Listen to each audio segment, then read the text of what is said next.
We begin today's video with yet another example of deceit. A Russian soldier, attempting to evade a Ukrainian drone, feigned death.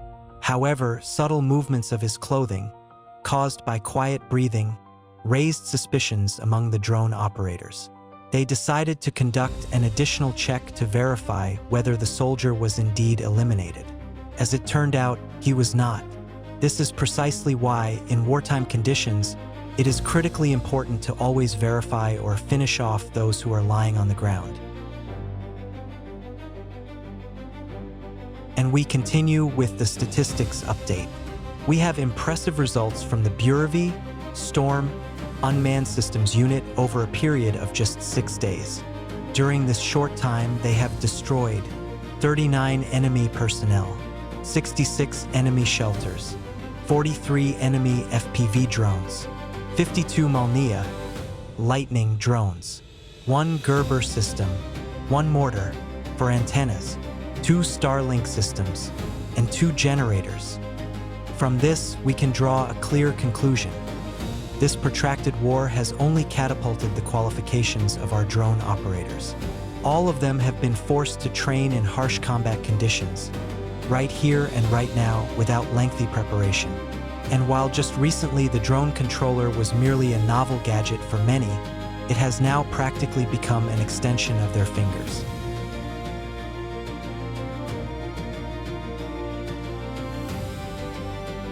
We don't know about you, but we absolutely love the taste of victory.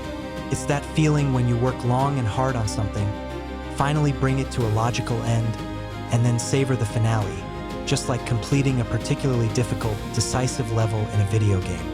And Ukrainian drone operators, or more accurately, their pilots, completely agree with us here. They undoubtedly enjoy the smell of smoke from a burning BMP or tank, that specific acrid smell that comes right from the inside after several FPV drones in a row have penetrated that heavy, seemingly impenetrable armor. Every eliminated unit like this is not just a spectacular explosion on a video. It is the removal of a real, constant threat. After all, armored vehicles, such as BMPs or tanks, are the backbone of the occupier's striking power.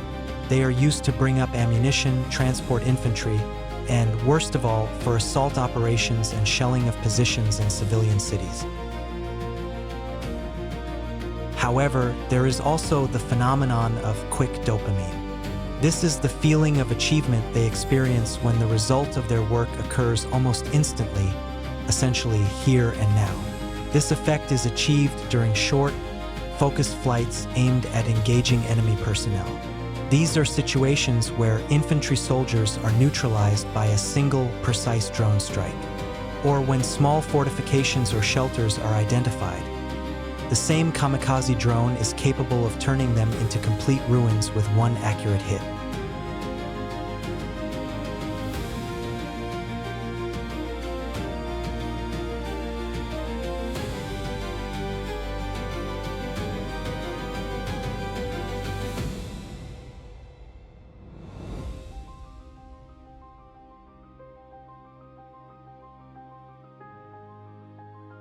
The next incident demonstrates the extraordinarily specific character of the actions taken by certain servicemen.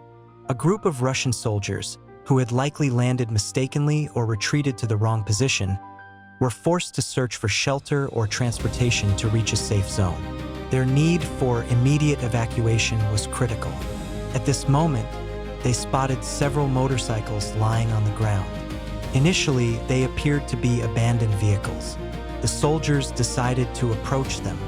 It was then that they realized the motorcycles were not merely abandoned. Their riders were eliminated comrades who could no longer move. What followed was an immediate and pragmatic decision. Without any pause for reflection or display of military solidarity, the newcomers looted the fallen, taking everything of value they could find.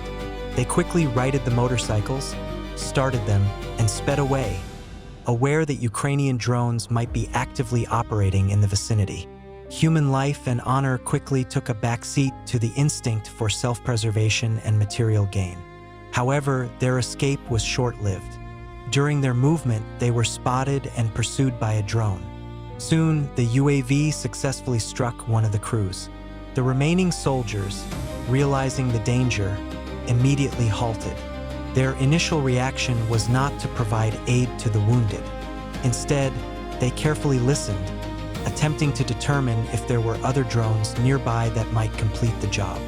When it became clear that moving on was dangerous, and they had no intention of helping their comrade, they resorted to scavenging once again. They looted the still living but incapacitated soldier, taking his gear and personal belongings. Following this, they abandoned him and quickly fled into the nearest forest to hide with their trophies and packages. The climax occurred later. To evacuate this group of soldiers, now hiding among the trees, an enemy reconnaissance drone was sent, tasked with leading them to a safe zone. However, this attempt also proved unsuccessful. The UAV was successfully shot down. As a result, everything that was between those trees and everyone who went there remained right there, concluding their journey.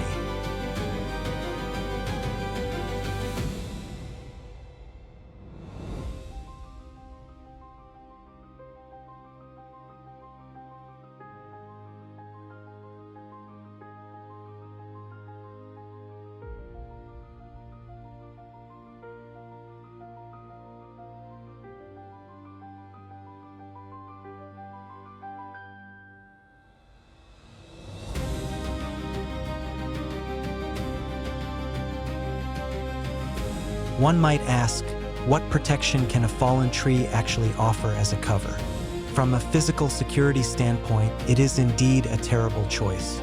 But in terms of camouflage, it is not so bad, as it is extremely difficult to discern what exactly is hidden beneath those branches, especially when the wind sways them in the drone footage recorded from a high altitude. However, over this time, the drone operators have developed not only phenomenal piloting skills, but also superhuman attention to detail. For them, it was no problem to detect the individual who had briefly taken cover under the trunk. Following the first decisive strike, the soldier could no longer change his hiding spot, even if he wished to. There was only one thing left to do: sit and await the inevitable finale. If you enjoyed this video, please give it a like, subscribe to the channel, and thank you for watching.